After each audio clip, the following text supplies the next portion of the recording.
You're listening to the Ask Drone U podcast. You ask, we answer your drone questions. Whether you're here to turn your passion into profit or you simply fly for fun, we're a community of learners and teachers who aspire to achieve greatness. We are Drone U. Hey everyone, welcome back. Thanks for joining us. As always, my name is Paul. My name is Rob. Super glad to be hanging out with you. Thank you for spending a few minutes of your day with us. Thank you for sending in those questions to askdroneu.com. That's what makes this show tick and gets us excited as well. So thank you. Yeah, we've got a great question today, kind of regarding, it's someone who has a very capable drone and lots of different potential verticals that they could serve with that drone. And they're at a very early entry point, and they're trying to discern what softwares essentially that they would need to be able to perform certain tasks. And we've done a lot of shows on various softwares. We've done a lot of shows on getting into mapping, getting into thermal, getting into inspections.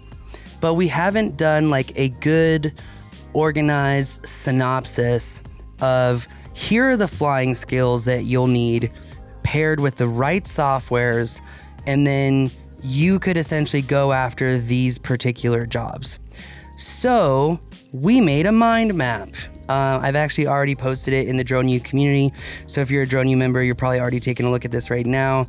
And I even had a new floating, I hope I uploaded the right one, a new floating part of the mind map discussing which jobs are kind of recurring revenue to help all of you, whether you're intermediate, experience, or entry level, really focusing on, the 80-20 rule that 20% of your clients bring in 80% of the revenue, really focusing on that strategy, which verticals to service. So I've created this mind map and I've broken down various softwares for mapping, various softwares for thermal. It's probably not a complete list, frankly. Softwares for videography, photography, and then getting into kind of the general flight skills that you'll need to service these various industries. And then we break down which industries would work for which softwares. And so I hope this kind of helps everyone organize a potential navigation or pathway for their career, for their business, for their augmentation of existing services. And I will say that, I think that, Rob, we should do something a little bit more in the community with this and go further down the rabbit hole so that we don't get to soapbox status on this show. But I think that this might be one of the best shows that we've done in some time. I'm excited about it. So yeah, well, certainly if adding value is part of that equation, that's good path here with this one. Yeah, I couldn't agree more. And adding value and helping out people is really what fuels us to do what we do. Having a skill, the greatest opportunity is to share that with other people and help them. And that said, that's also why we built the Props program.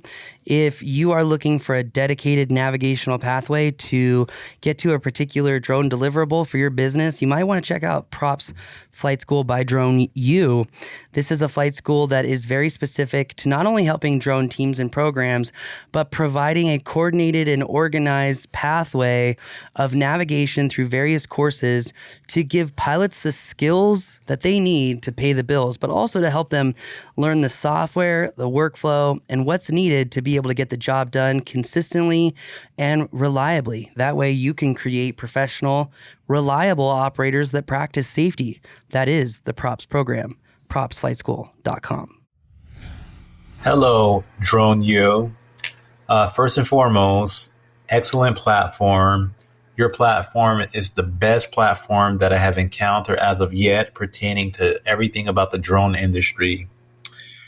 I am looking to establish a business where I am offering photo services, video services, some inspections of roofing, and maybe utility lines at some point, along with mapping. I was wondering if you guys could recommend any kind of software on the market that would aid me in conducting such work. I know you guys have mentioned the PX4D in the past. The PX4D it seems costly for me right now. So I was wondering if you guys could recommend any software on the market that's not as costly. Two is that I I also have a thermal feature on my drone. And I was wondering if you guys can also recommend a software that would help me interpret the data feed. Thank you and goodbye. Felipe, thank you very much for the question. Really appreciate it. It was a nice, detailed question. Sounds like you got a lot of cool stuff going on, and you're thinking big, which I really like. And it sounds like you've got some good tools in your tool belt to accomplish the sort of things that you're thinking about. In terms of software, it's you asked a lot, and so there's a lot of things going on, which prompted Paul to kind of go off. I go off the rails. No, it's great. I think I don't stay in my lane for more than 500 yards. I don't know if I'd go 500. Really? Well, not on the roads. Well, on Wyoming the other day, it was about 100. So. Exactly. Smoked a Porsche Boxster, made it my, never mind. Anyway, so that said, Felipe, really good question. And I also like your perspective. And it's no surprise, Rob, that people love flying drones because it's a job that gets them outside. You get some exercise, you get some sunlight, you know, you get to explore, you feel kind of like you're on a safari. I mean, I think that's why a lot of people love flying drones. And it's a skill that is constantly challenging you to become better. And some people may not like that. I do. That said, frankly speaking, I really like your perspective, and I think that you've got a bright future in front of you. Now, in the show that we just recorded, we kind of talked about how the window for opportunity at a low cost is kind of coming to a close because of the drones that are available, the increased cost of software, the rate of inflation, the rate of M2 money supply in the United States, but I digress. That said, we have created this mind map, and hopefully our editors will throw this mind map up, and we'll kind of go through it in quadrants. And so before I go into the softwares, I just want to say that when it comes to learning how to fly, a lot of people are looking kind of for introductory or confidence building exercises or advanced kind of flight exercises to make them better pilots, more confident and more capable. I think no matter which software that you're using, your capacity or propensity to provide certain deliverables does depend on your flight skills. And so just kind of like as I had briefly macro discussed various flight skills and the evolution therein on the last show, I do want to hit this really quick. So bottom right quadrant of this mind map, hopefully you guys are looking at it right now. If you're listening to the show as I think it's like 96% or 97% listen versus go on YouTube, you might want to actually watch this show. Again, if you're a Drone member, this mind map, I just posted it into the community app, so you should already be seeing it. That said, there are certain flight skills that empower your capability to take flight and provide certain deliverables. Most people are learning to fly consumer drones, and typically they're taught line of sight. This is one reason I'm super proud of developing the Flight Mastery curriculum, because for the last 6 years, it has gone through line of sight and FPV based flight tactics. We've gone over a lot of advanced exercises, and the details and nuances of those exercises really push you as a pilot to gain more spatial awareness and more understanding of how to fly. Now, being a good consumer drone pilot typically comes down to your ability to take nice photos in a decent proximity to a subject. It also comes down to typically smooth sticks, smooth cinematography, etc. And a lot of people on YouTube and a lot of the new travel people think that their orbits with a little bit of tilt is a nice complex shot. And well, here's the welcome wagon. It's really not that hard, especially with all the smart flight modes and whatnot. What really, really creates a powerful pilot that can sell themselves without telling, but rather showing, is someone who can really add multiple flight motions all into one to get really nice complex shots that maybe mimic a dolly and a crane and a slider all in one. But also it comes down to close proximity. If you can't fly at close proximity, there's a lot of jobs that you're going to lose to other more capable pilots, which is why it's so important to master consumer drone line of sight kind of flight. but it also allows you to fly more adverse weather conditions, being able to create deliverables on days out of the week that other pilots simply can't and provide excuses to their clients. That said, the next evolution is going to be, you flying FPV drones, getting those action sports shots, and then moving into Cinewhoop and micro drones so you can do fly-through videos, action sports, car commercials, film production, etc. Now, that said, there are also heavy lift drones that are going to help you service things like drone delivery, film production, LiDAR, and more technically capable solutions, like also, flying the new UGCS sonar sensor that flies from an M600 hanging in the water. Yep, I said that right. That said, these flight skills are going to empower your capability to provide certain deliverables vis-a-vis these softwares. You might have softwares and learn these softwares, but unless you know how to fly to get in certain close proximity locations, even roof inspections. Most people think residential, commercial roof inspections don't really take a lot of flight skill. I beg to differ. There's a lot of places, especially in the East Coast, Mid-Atlantic, that you're having to fly, between your subject and power lines, or between your subject and trees, or between your subject and a highway where you can't fly over moving cars, and you got to position yourself just right. So maybe you're on the easement and not over the cars. All of these skills are going to empower your capability to use these softwares. So in an effort to just go right down the line, we're going to start with mapping softwares. And I know it really bugged Rob on how the name of Pix4D was mentioned in the question. No, it didn't. I'm just being facetious. But it's Pix4D, and that's not a big deal. Not whatever. A lot of people call it PX4, PX4D. Just to make sure everybody knows what we're talking about. Yeah, I just want to clarify. And again, Felipe, I really like the way you asked this question, so thank you very much. Now, a lot of people know that we have a mapping class. We have a comprehensive mapping course, 3 days, acquisition, flight exercises, and software. And we still primarily teach that on Mapper. We recently expanded to include DroneDeploy, but we're going to be actually expanding that course at the Q3, Q4 of this year to include other softwares as well, taking it to a 4 or 5 day class, to include things like Optelos, to include things like Capture Reality, to include things like Bentley, because they offer a lot of tools that are very powerful in the industries that pay a lot more money than the low-hanging fruit. So when it comes to cheap, free software, the one that I left out on here, I left it out on purpose, was OpenDroneMap. A lot of people, they want to get started in photogrammetry. They use OpenDroneMap, and it's a great basic software. The reason I don't recommend OpenDroneMap, other than essentially applying your point clouds on your website, which is a great use for it, their internet GUI is amazing. But the reason I don't mention it is because sometimes you get familiar with their systems and you get familiar with their processes, and it can be very different when you go to more professionally based softwares. So that's kind of why I'm like, pump the brakes. So that said, let's get started with the top Pix4D mapper. Why do we teach still primarily on Mapper? In the past, we've said, well, it's technically the most accurate point cloud generation. That is still technically true.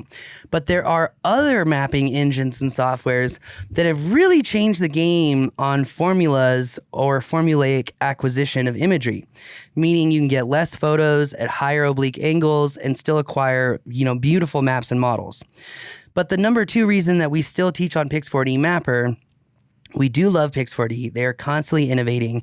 Their acquisition application also provides features that still no one has. Nobody, like free flight. If you're not familiar, free flight mode essentially takes the GPS information into account and allows people to conduct manual flight missions for 3D modeling, that type of acquisition, complex 3D models.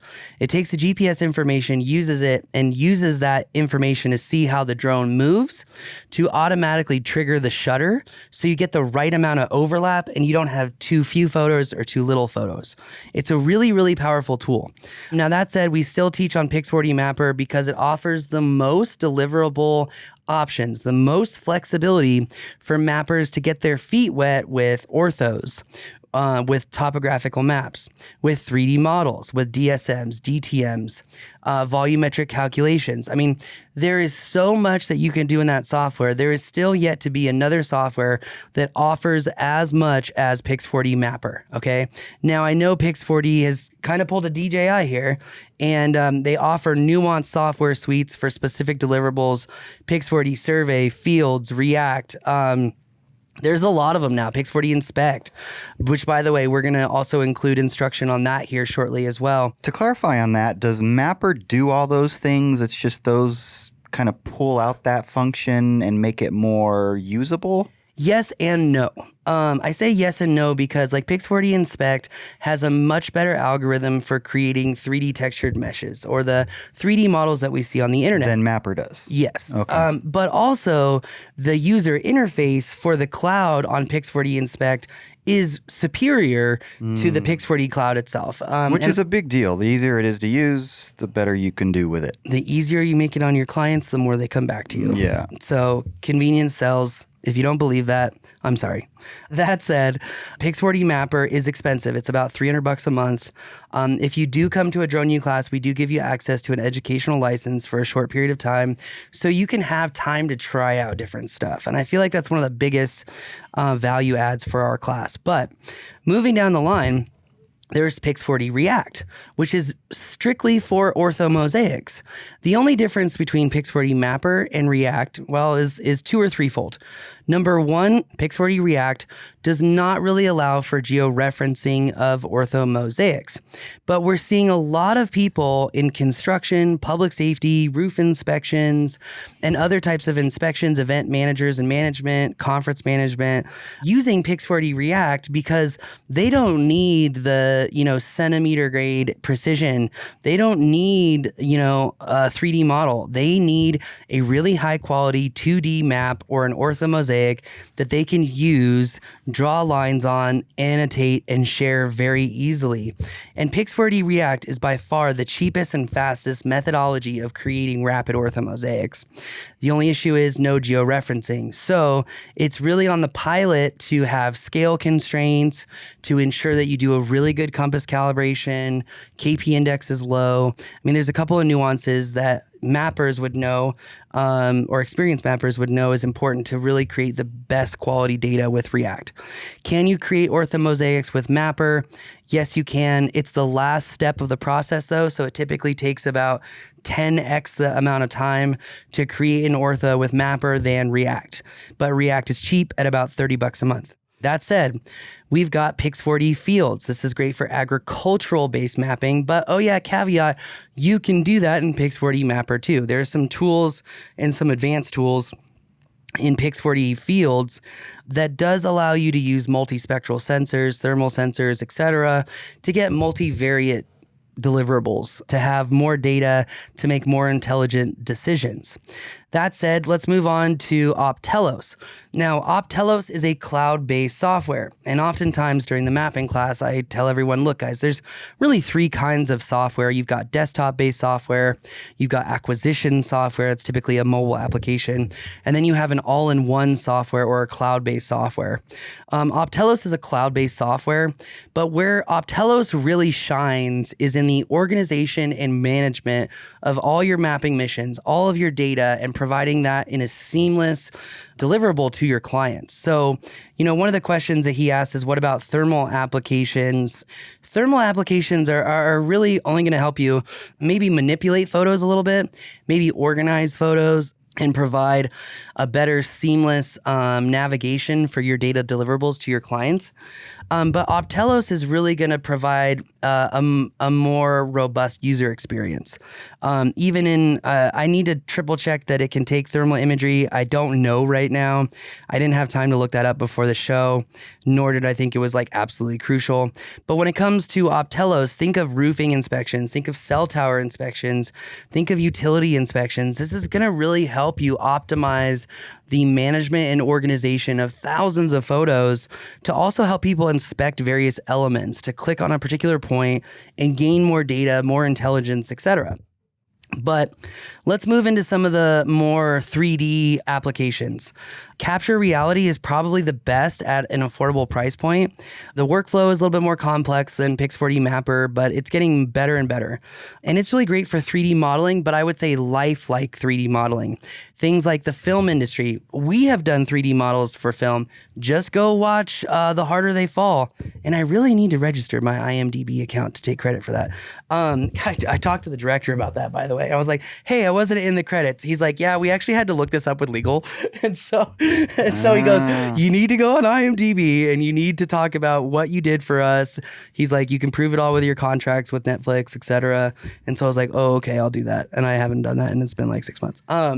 There's a few things going on. Yeah. But with capturing reality, it's also great for historical preservation. Also think of like archaeology, really great for that. But I would not count on capture reality for providing accurate or precision measurements, especially 3D measurements, meaning verticals. So if you're in archaeology, something like Bentley might be a better solution for you.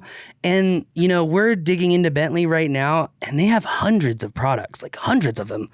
And they are also coming up with lower barrier to entry programs that really help pilots break in and get the best of Bentley, because in my humble opinion, Bentley is by far the best lifelike 3D model generator, but it's also an accurate precision generator. So for our archaeologists out there, yes, you can do everything in Pix4D Mapper, and for 95 to 99% of your clients, it will suffice your data analytics needs. But for some, they want to go deeper. And that's where Bentley comes in, which I did leave off of this mind map because the cost of Bentley is pretty high. So that said, moving on, we've got DroneDeploy, another cloud-based software. By the way, capturing reality, reality capture, whichever name they use, depending on the day of the week. That is a desktop-based software. I mentioned Optelos is cloud. DroneDeploy is cloud as well. One thing I want to say about DroneDeploy, I've mentioned this correction before, but we've talked about it once for doing 3D models, and it did do a good job of creating a 3D model, but there's no way to tie complex acquisition data sets together to get one point cloud and one beautiful 3D model. I literally had to dig to be able to figure out what it's doing, the formula it's using. And while I still think DroneDeploy has many great uses, 3D modeling is not it. So I just want to put that correction out there. But the fastest and most accurate ortho mosaic generator by far is going to be DroneDeploy. And DroneDeploy is also great for 360 imagery. Think of Matterport, but in the sky. Think of having an ortho and then bubbles over it, and these beautiful 360 images that are super high detailed that provide a really amazing perspective for construction sites, especially industrial construction sites. Now, it's also great for interactive modeling. So let's say that you do a 2D map, a basic 3D model, but you also have interior data. Well, last year, DroneDeploy put out a beta version of being able to merge all those data sets together, which had promise. Haven't done an update on that just yet. Another software that's important for mapping, not really photogrammetric, but still important, is going to be Matterport. Matterport is great for interior 3D modeling. So it's really great for those realtor tours. It's really great for remote logistics. A lot of people in construction are using it. And honestly, it does open up a lot of doors to be able to know how to do a Matterport model. That said, I've also got on here in the top right quadrant of this mind map, Esri and ArcGIS. For most of you geospatial intelligence officers, you're going to have a lot of familiarity with Esri, with ArcGIS. But I also need to put out a very important piece of information because I feel like we've had to answer this damn question a dozen times in the last week, right? Of, can you teach me how to use Esri? Can you teach me how to use their photogrammetry software? And over again, I'm like, it's just a dumbed down user interface of Pix4D Mapper. Because what I think is an important distinction that a lot of people need to know, a lot of these cloud-based softwares use Pix4D Mapper as the base engine and just change the user interface. Is Esri one of those? Yes. Yeah. So that's... I don't think most people know that. I don't think they do either. This is why it goes back to Hervaken's rules of being a lawyer or living in a civilized world. Always check your sources. So So you know how I am about that. So that said, if you are getting into cloud-based software, consider what engine it's using. Now, one thing, again, I didn't add on here that it just came in my mind, and I want to give them some credit because their mapping acquisition software we have trained on for, I think, 6 years now, which is Maps Made Easy. They did generously give us credits to run data products in their new cloud-based system. That is Pix4D based as well. But what they did is try to help people who they're trying to get in for cheap. They're trying to get their feet wet. So you can buy credits for Maps Made Easy and process your photos. Just make sure that your oblique tilt or your tilt on your photos is no greater than, say, 70 degrees. That's the one flaw that I personally don't like, but a lot of people still find a lot of use with Maps Made Easy. So I think it's a phenomenal software. Okay, let's get into thermal. This is also going to be very limited compared to mapping because I would say my knowledge set is more photogrammetrically based, thanks to OnGood, thanks to McGill, thanks to Pix4D, rather than thermal. Just because when everyone was diving deep into thermal, everyone was like, oh, we got to get our ITC certificates to be FLIR rated, blah, blah, blah, blah. Well, I quickly learned two things. Number one, the school that gives the certificates for thermal certification is actually owned by FLIR. And so it's very proprietary based. And I think that there's a lot of room of improvement. And it's one of the things that I've wanted to teach on. That also said, I noticed a much more important thing that's a lot less pessimistic or personally biased, which is that a lot of the tasks that we thought thermal was being used for, most companies find too cost inhibitive to use thermal. Things like power line inspection, things like cell tower inspection, things like commercial roofing inspections. The cost of thermal is still so high that it's inhibitive for a lot of enterprise level companies to use it at scale. It's really not there yet. Where is thermal being used? Well, let's talk about Raptor maps. Nikhil is probably one of the coolest guys in the whole industry. And if there's one guy to know, it's him. He's the man. I mean, I feel like in the drone industry, there's a lot of profiteers, and then there's a very small group of passionate, driven, always want to do the best that they can kind of people. When I think of those people, I think of like Rick Bowman, GPC. I think Nikhil from Raptor Maps. John McBride, the guy's got a heart of gold. And yeah, I'm not going down that rabbit hole, but he's that guy is an angel if there ever was one. Let's see, other people that are the fabric of the industry. We talked about Andrew Asher from Lucid Drones, really, really determined, good guy. Christoph from Pix4D, phenomenal. There's really a small group of people. The owner of Free Fly Systems, oh gosh, I forget his name, but he's extremely passionate and driven to provide the best that he can.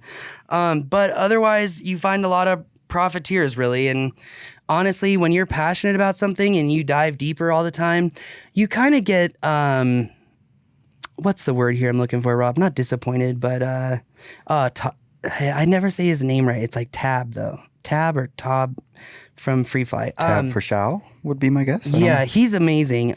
But when you are passionate about flying and you dive really deep to be able to teach people the best information possible, and you run across these profiteers and these beltway bandits, as I call them, you get really discouraged by how they have such high level positions and pay, and they really don't know what they're talking about.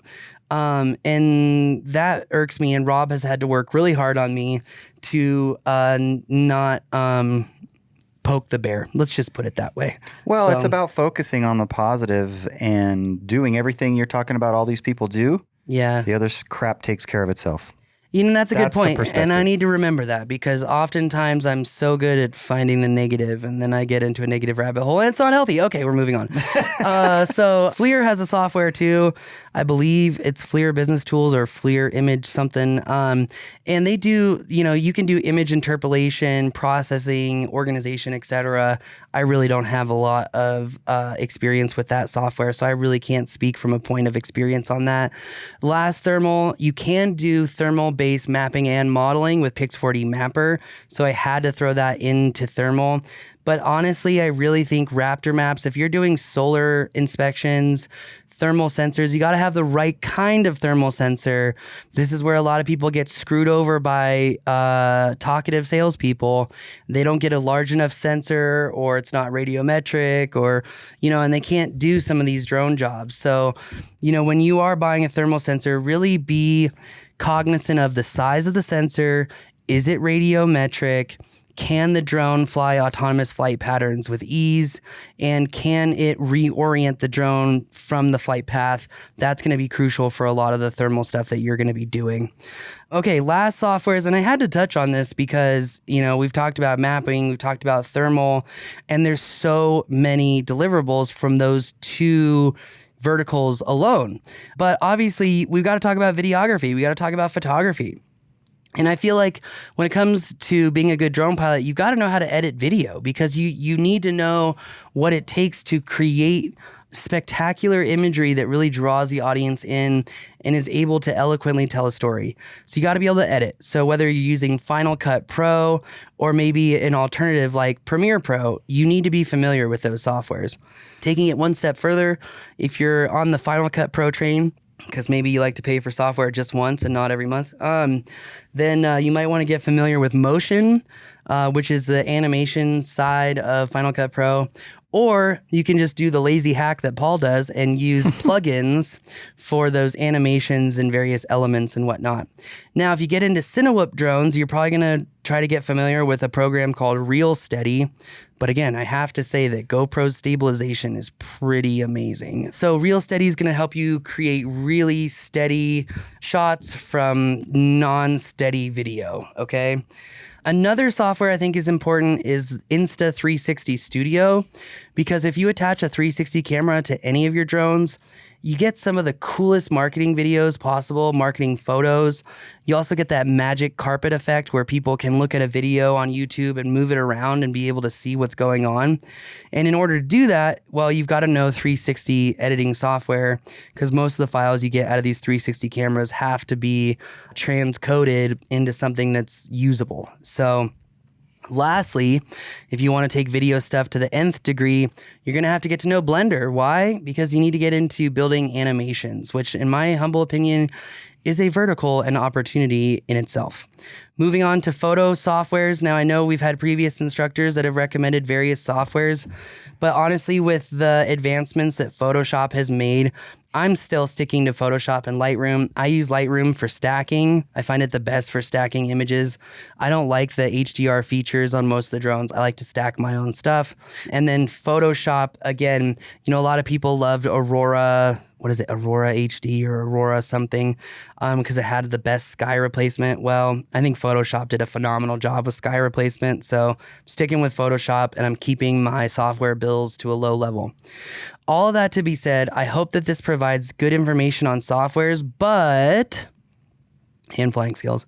But I just want to recap all of this by saying, don't forget, when you're focusing on what softwares to buy, it's probably going to be dependent on who you're serving, who's the audience, and then who's that audience and what's the deliverable that you're creating for said audience, which is why I want to bring up this last point, which is the lower left quadrant of this mind map, which is all about recurring revenue jobs, construction, solar inspections, roof inspections, communications or cell tower inspections, power line inspections, and yes, drone delivery. So that said, also consider not only the audience and the deliverable, but consider the frequency of those jobs. You do not want to have to live the sales cycle of get lots of clients, service them, and now you have to go back to getting lots of clients. You want recurring revenue jobs so that you get to a point, and I feel like this is where a lot of entrepreneurs fail to see the forest for the trees. You want to get to a point in your business where you are either a contractor, a small business owner, and you're creating your own six-figure job. And that means that every week you're pretty much doing the same stuff, right? You're doing construction job Monday, you're doing a solar panel site Tuesday, Wednesday construction. You want to get into that rhythm, because a lot of people, and entrepreneurs specifically, don't scale their business. They don't create systems to make everything that they do easier and more efficient over time. That's the only way you're going to make more money.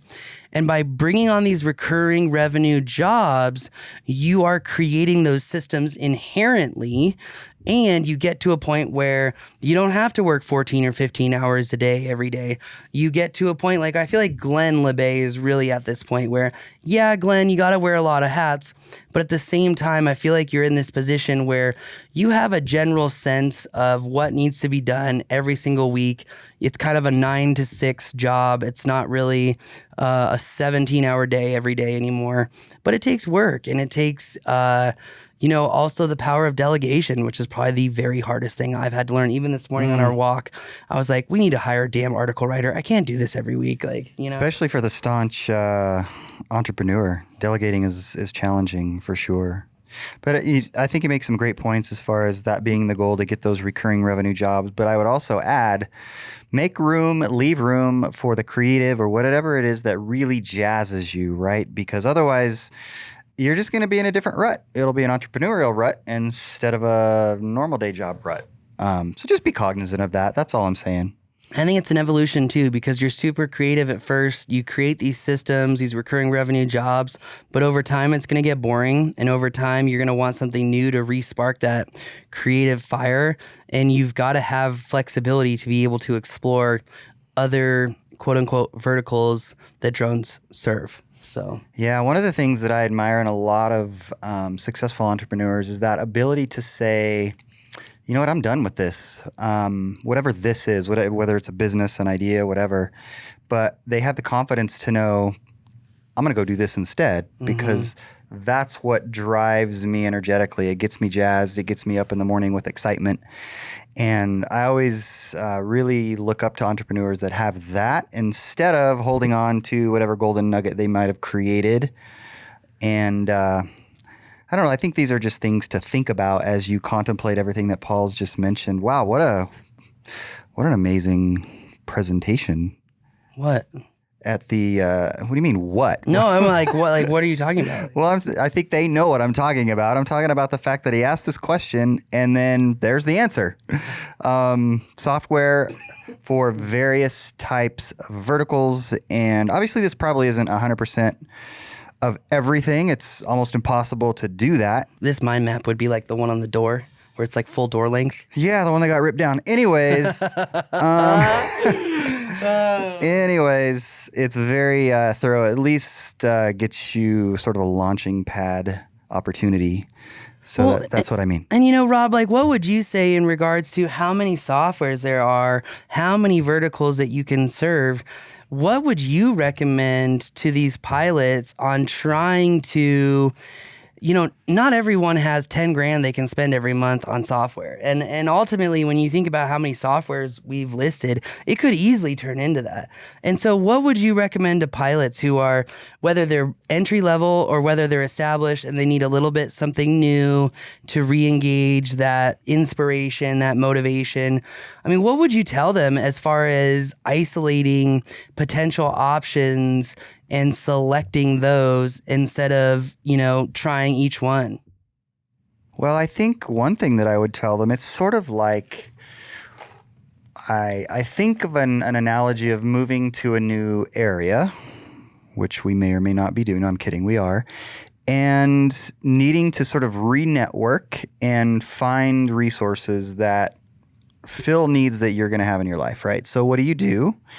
You start to get connected in various ways. And then with those connections, you branch out with more connections through referrals and, hey, who do you use for this? Because you learn to trust somebody. And so you decide if they do something well, or if they know somebody that does something well, I can probably trust that person to do something well for me. And so my point in mentioning that is to be a part of a community. And I really do not mean, maybe it's just the way I'm wired at this point, there's this inherent bias. But I really do not mean to just tout DroneU at this point. It could be another community, a Facebook group, whatever you like. Obviously, we love our community, but get involved with a community that can help you kind of flush out some of the opportunities, because, man, you could totally easily, I'm guilty, or at least I used to be, I've gotten better, of having the paralysis analysis or analysis paralysis. I'm sorry. That is a real potential issue. But if you have people and you say, hey, I'm looking at doing this, this is what interests me, you got to try this. And so, for example, what's really stuck out to me is the whole Photoshop thing. And the reason, it was like a short blurb, right? I think you spent 20 seconds on that. But it's something that you've learned. You know there are other options out there that other high-quality people use. But it's what you like. It's what you know. It works really well. And so if you're somebody who's looking at being involved in photography and you really love it and you get excited about it, if it were me, and I'd been involved with DroneU, for example, and I knew that that's what Paul was using, why would I look anywhere else? Well, that's a good point. And I mean, kind of to piggyback on that point, you think about what type of softwares do you need in order to successfully run your business, whether you're a drone pilot or not. At the end of the day, you're working with media. That media turns into data analytics. That's mapping as a whole. But in order to run your business, you have to be able to use Photoshop. You got to be able to market yourself. Mm-hmm. You've got to be able to edit video, and you might even want to be able to create basic maps to be able to essentially showcase the power of data. And so for me, I feel like that there are certain softwares on here that you don't really have a choice. That if you're going to be an entrepreneur, you're going to be marketing your stuff, you're going to be essentially trying to use your own skills to show you and your business off to get new clients. There are some of these that you kind of have to know. Yeah, you do. I would agree with that. And the other thing is that have a plan, because don't go buy it. And we get a lot of these questions. Hey, this is what I'm thinking, planning for this, thinking of this software, which those are great questions, because that is somebody that's developing a plan before they go do it. Be careful about the analysis paralysis, but having a plan and knowing exactly what you're going to do when you get that software is a great starting point. You don't want to just buy it and then flounder, not really having a plan of how you're going to at least try to use it. So know up front what you're going to try to do. You know what I find is that a lot of the people that we have come to our in-person classes, that's how they think. I get a lot of those questions from people of, I'm thinking about using this software, but I actually thought investing in this class would, it sounds like I'm touting DroneU stuff again. It's just, I can't help it. But I want to do this class because I feel like it'll make me more well-rounded and give me the knowledge that I need to decide what software to go use.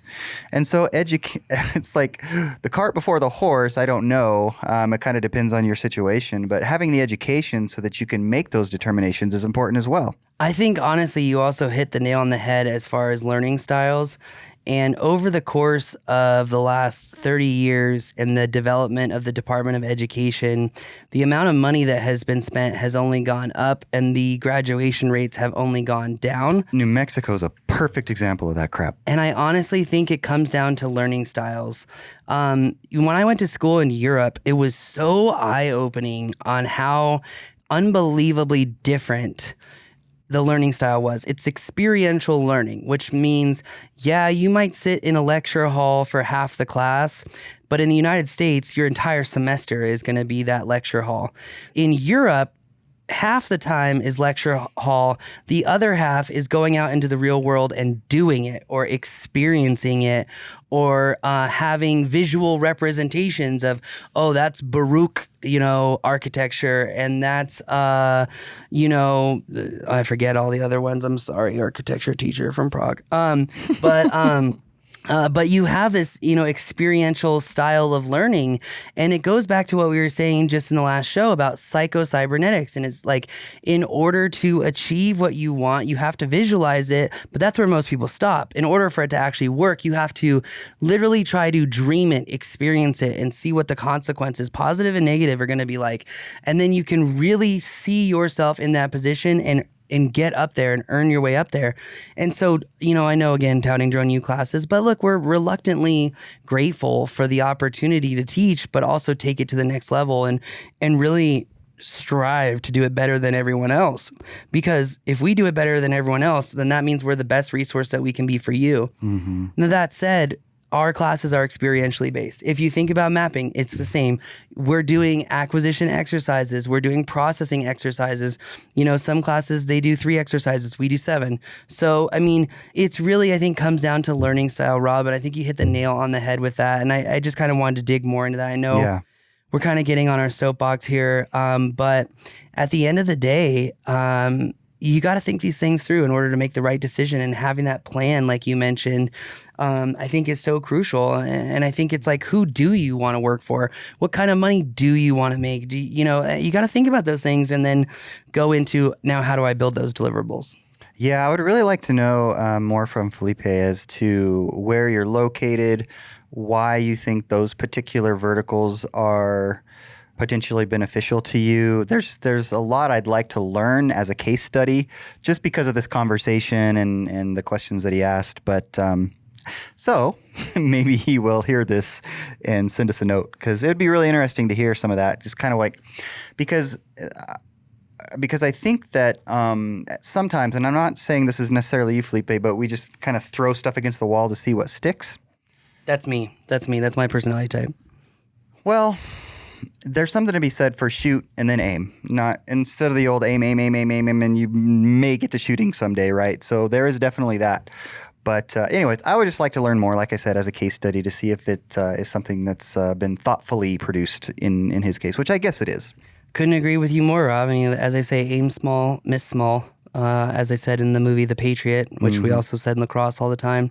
But I think also environmental factors are big, and we didn't even really touch on that, because you could literally be in Miami and have a boat tour business and have an add-on for let's go fishing with a drone, and have a little dropper that has a fish in there, and they get a swordfish to just jump out of the water for a picture opportunity. People literally have entire businesses on that stuff. So environment, that's a cool idea, actually. Rob, let's just sell Drone U, move to Kauai, and start some drone tours. Deal. Drone experience trainings would be a whole new level. We love the mountains, but if you winters up north, that might be the next step. Hey, I'm game. Let's do it. But Rob, I think we did a very comprehensive job at answering this question, because as drone pilots, again, whether you're entry level or maybe you're stuck and you're just trying to get into something new to reinvigorate that spirit, there's so many options that you can take. It's almost overwhelming. And, having that plan that Rob discussed, having comprehensive information, but at the end of the day, you got to try these things yourself. You got to see what you're comfortable with. And learning mapping is hard, but I have found that the most challenging tasks are often the most rewarding. Well said. Rob, grateful to sit next to you, buddy. So, ditto. 2 last points I want to say. If you do plan into going into business with other people, again, entry or your new business partners, it's like a marriage. So you better be prepared and think of it like that, because if you don't, you might get caught in a bad situation. Also, if you're going to delegate any of these tasks, you will waste a significant amount of money if you do not have a basic fundamental understanding of how these things work. Otherwise, you will get taken advantage of online. It's practically a cliche at this point. So your odds are high for sure. You got to know how to delegate. That's a Rob thing. And you got to know what you're talking about. So anyway, that's going to do it for us today. Hopefully this helps you out. If you have a question, ask Drone U. If you want to join us for a training, we got a lot coming up. In fact, we need to make the latter year schedule. We do. And we need to go out east. I want to do Honolulu. Okay. So now that all the mask mandates are done, I want to do Honolulu. All right, well, that's going to do it for us today. If you want to join us for that in-person training, thedroneu.com. Grateful for all of you out there. Grateful for the opportunity to use our passion of flight to help other people. So that's going to do it for us today. This is Ask Drone U.